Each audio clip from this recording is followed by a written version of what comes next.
Mafia और ये जो स्ट्रक्चर है ये इतना तगड़ा है कि इसको थोड़ा सा मुझे आपको वक्त देना पड़ेगा। डिस्ट्रिक्ट हेडक्वार्टर अस्पताल में मरीजों को अद्वियात क्यों नहीं दी जा रही?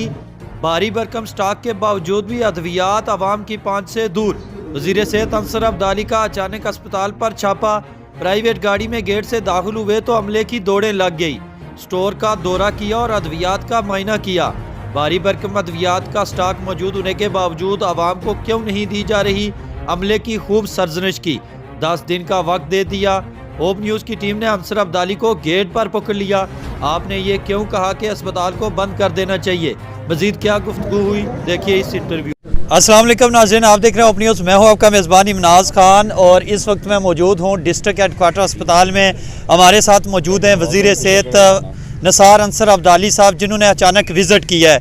इनसे जानेंगे कि ये कितने मुतमईन हैं और पिछले दिनों रात को इन्होंने विज़िट किया था, वो भी इनसे गुफ्तगू करेंगे। डॉक्टर साहब, आपने विज़िट किया मुख्तलिफ जगहों के ऊपर, क्या देख रहे हैं आप? मुतमईन है एज ए वज़ीर सेहत के लोगों को वो फैसिलिटीज़ मिल रही हैं डिस्ट्रिक्ट के अंदर जो आपका मयार है? बिस्मिल्लाहिर्रहमानिर्रहीम, आपके शुक्रिया के साथ अपनी बात का आगाज़ करना चाहूँगा। देखिए, मुझे हफ्ते बाद दोबारा यहाँ चक्कर इसलिए लगाना पड़ा कि यहाँ अफसोसनाक एक वाक़या भी मरा हुआ। एक नौजवान जो है वो उसकी यहाँ हॉस्पिटल में डेथ हुई। अभी मामले पे जो है वो उस मामले को तो मैं कबल अज़ वक्त कुछ कहने की पोजीशन में नहीं हूँ, चूँकि इंक्वायरी जारी है और मैंने ये मेक श्योर किया था कि ये वाली इंक्वायरी जो है वो इम्पार्शल हो और इस इंक्वायरी के जो दौरान कोई किसी का इन्फ्लुएंस भी ना हो और गैर जानबदाराना इंक्वायरी से ये पता लगे कि हॉस्पिटल के हमारे अमले की और बाकी हमारे सिस्टम की क्या नेगलिजेंस है।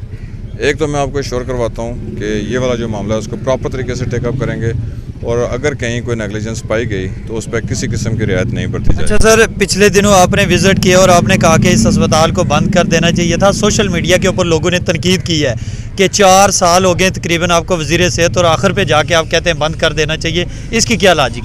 देखिए, गुजारिश ये है कि हम जो है वो हमारी हुकूमत ने रैकरिंग मेडिसिन का बजट जो है उसको डबल किया। एमरजेंसी का मेडिसिन का जो बजट था उसको भी डबल किया। हर तहसील हेडक्वार्टर हॉस्पिटल पूरे आज़ाद कश्मीर में उसमें भी एमरजेंसी की नई जो बजट हेड था वो कायम किया और 50 लाख रुपए की मेडिसिन हर तहसील हेडक्वार्टर को हम दे रहे हैं। अब जो तहसील हेडक्वार्टर पर भी इतनी मेडिसिन देने और ये वाली सारी मेडिसिन की जो बजटिंग है उसको डबल करने के बाद भी अगर हमारे मरीज़ों को यहाँ जो है वो मुहैया जो है वो अद्वियात भी ना हो सकें और जो फैसिलिटेशन है वो भी मुहैया ना हो सके, तो सवालिया निशान उठता है कि फिर ये वाला जो सारा सिस्टम है इसके बजाय फिर हमारा जो सरकारी सेटअप है इसको फिर वाइंड अप करके। क्या समझते हैं सर, ये जो सारा सिस्टम आप कह रहे हैं कि सवालिया निशान उठता है, ये किसके ऊपर सवालिया निशान उठेगा? चूँकि हुकूमत है, इदारे हैं, आखिर अवाम तो इसका कसूरवार नहीं है। कौन है इसका कसूरवार जिसका ये सवालिया निशान? अगर मुझे आप मेरी बात मुकम्मल करने देते तो शायद आपको ये सवाल पूछने की ज़रूरत ना पड़ती।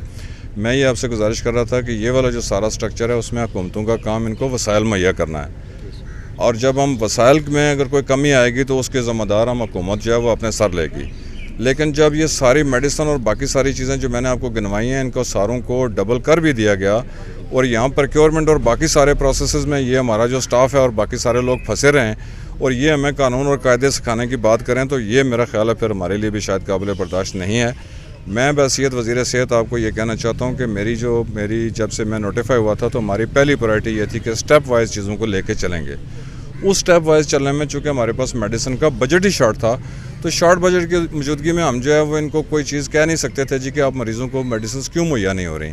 अब जब बजट भी पूरा है, पैसे भी मौजूद हैं और सारे के सारी फैसिलिटेशंस जो हैं वो यहाँ मौजूद हैं, तो फिर जो डिस्क्रिमिनेशन है और जो गलत हो रहा है वो फिर ये जो हमारी मैनेजमेंट और हमारा जो सारा स्टाफ है उसके ज़िम्मे आता है। अच्छा सर, ये आखिरी सवाल ये है कि हमने देखा है ज़्यादातर डॉक्टर्स जो हैं वो बाहर वाली मेडिसिन को सजेस्ट करते हैं और मुख्तलिफ कंपनियों के साथ इनके गठजोड़ होते हैं, ये भी बातें सामने आई हैं। इसके ऊपर आपने क्या काम किया है कि वो डॉक्टर वो अद्वियात लिखें जो अंदर मौजूद हैं? देखिए, इसका हल जो है वो डिजिटलाइजेशन है।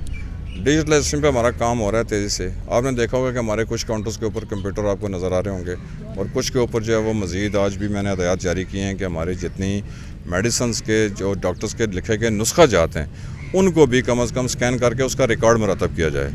उसकी वजह यह है कि हमारे डॉक्टर साहब जो भी मेडिसिन लिखते हैं ताकि कोई अथॉरिटी उनको एनालाइज़ कर सके कि उन्होंने कौन कौन सी मेडिसिन प्रिस्क्राइब की है।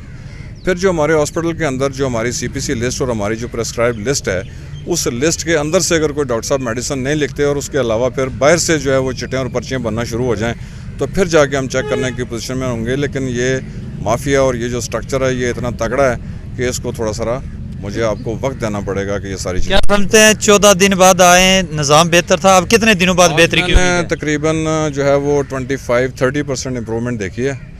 आज की जो हदायत है मेरी, ये 10 दिनों का जो टाइम इन्होंने लिया है और ख़ुद लिया है इन्होंने, 10 दिन के बाद अगर ये वाला जो मेरी हदायत है इनके ऊपर अमल ना हुआ तो अक्रॉस द बोर्ड फिर ऐसी कार्रवाइयाँ होंगी कि आपको नज़र आए।